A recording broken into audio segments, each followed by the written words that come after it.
আইপিএলে একসাথে তিনটি শীর্ষ ফ্র্যাঞ্চাইজির নজরে কাটার মাস্টার মুস্তাফিজুর রহমান।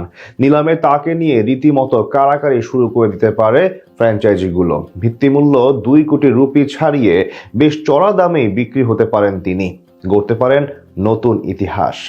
তবে কোন সব দল আগ্রহ দেখাতে পারেন তার প্রতি, তাই জানবো রিপোর্টে। গত আসরের নিলামে মুস্তাফিজুর রহমানের নাম উঠলেও তার প্রতি আগ্রহ দেখায়নি কোনো ফ্র্যাঞ্চাইজি। 2 কোটি রুপির বেস প্রাইসেই তাকে দলে ফেরানোর সুযোগ ছিল, তবুও কেউ দেখায়নি আগ্রহ। কিন্তু ভাগ্য যেন অন্য খেলা দেখিয়ে দিল।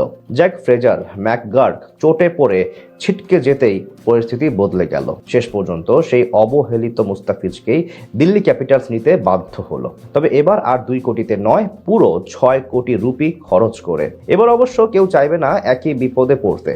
তবে নিলাম যখন ছোট, তখন আগ্রহ সবার বেশি থাকবে তাকে নিয়ে। যেহেতু বাজেট সবারই কম, তাই কম বাজেটে ফিজকে দলে নেওয়ার চেয়ে ভালো সিদ্ধান্ত আর কি বা হতে পারে। সংযুক্ত আরব আমিরাতের আবুধাবিতে আইপিএল এর মিনি নিলাম অনুষ্ঠিত হবে আগামী 16 ডিসেম্বর।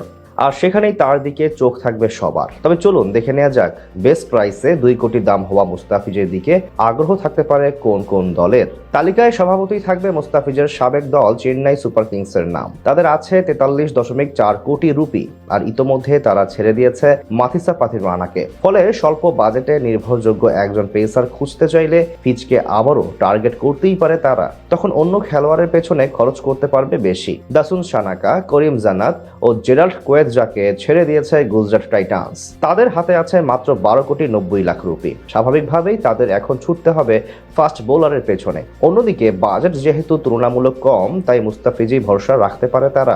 আলোচনায় উঠে আসতে পারে কলকাতা নাইট রাইডার্সের নামও। আসন্ন মৌসুমের আগে সবচেয়ে বেশি খেলোয়াড় ছেড়ে দিয়েছে তারা। এমনকি আন্দ্রে রাসেলের মতো অভিজ্ঞ তারকার সঙ্গেও পথ আলাদা হয়েছে। হাতে রয়েছে 64 কোটি রুপি, যা দিয়ে পুরো স্কোয়াড নতুন করে সাজানোর সুযোগ মিলবে। তাছাড়া 2জন বিদেশি ফাস্ট বোলারও ছেড়ে দিয়েছে দলটি। বিদেশি বড় খেলোয়াড় তো থাকবেই, সব মিলিয়ে তাদের নামও পিছিয়ে রাখার সুযোগ নেই। বর্তমান চ্যাম্পিয়ন রয়্যাল চ্যালেঞ্জার্স বেঙ্গালুরুতে এখন ভরসা করার মতো ফাস্ট বোলার শুধুই জস হ্যাজেলউড। তার বিকল্প হিসেবে একজন তো নিতেই হবে নিলাম হতে। যদি হাত বাড়ায় ফিজের দিকে, তবে কেই বা অবাক হবে। এমন ব্যাকআপ পাওয়া তো ভাগ্যের ব্যাপার।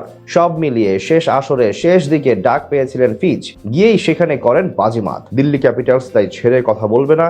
অন্তত এবার আর অযথাই মাঝপথে এত মোটা অর্থ খরচ করতে চাইবে না তারাও। সব মিলিয়ে তাই তাদের চোখ থাকবে ফিজের দিকেই, যাকে এর আগেও কয়েক মৌসুম দেখা গেছে দিল্লির হয়ে মাঠ মাতাতে। তবে এখন দেখার বিষয় নতুন কোন দলে যোগ দেন ফিজ। সংযুক্ত আরব আমিরাতের আবুধাবিতে আইপিএল এর মিনি নিলাম অনুষ্ঠিত হবে আগামী 16 ডিসেম্বর। আর সেখানেই তার দিকে চোখ থাকবে সবার। সেটা না হয় 16 তারিখের নিলামেই নিশ্চিত হওয়া যাবে।